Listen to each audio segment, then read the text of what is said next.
দক্ষিণ ত্রিপুরার সাব্রুমের পোয়াংবাড়ি আর ডি ব্লকের অন্তর্গত সীমান্তবর্তী গ্রাম সমরেন্দ্রগঞ্জ কিল্লাটিলা কালী বাড়িতে ঐতিহ্যবাহী বাসন্তী পূজা যথাযোগ্য মর্যাদায় অনুষ্ঠিত হয়। পূজা উপলক্ষে কমিটির উদ্যোগে সন্ধ্যায় আরতি প্রতিযোগিতা ও অন্নভোগের আয়োজন করা হয়।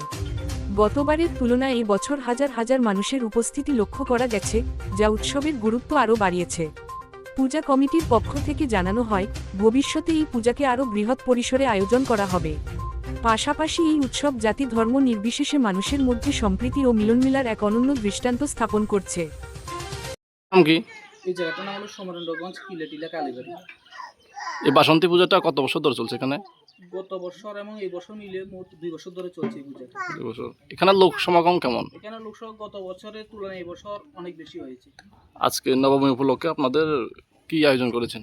নবম উপলক্ষে আমরা কমিটির তরফ থেকে আজকে রাত্রে অন্নভোগের আয়োজন করেছি। আমরা আজকে রাত্রে অন্নভোগের পাশাপাশি ছোট ছোট ছেলে মেয়েদেরকে নিয়ে একটা সাংস্কৃতিক অনুষ্ঠানের আয়োজন করেছি। তো এই জায়গাটার নাম কি? এই জায়গাটা হলো সমরেন্দ্রগঞ্জ কিল্লাটিলা কালীবাড়ি।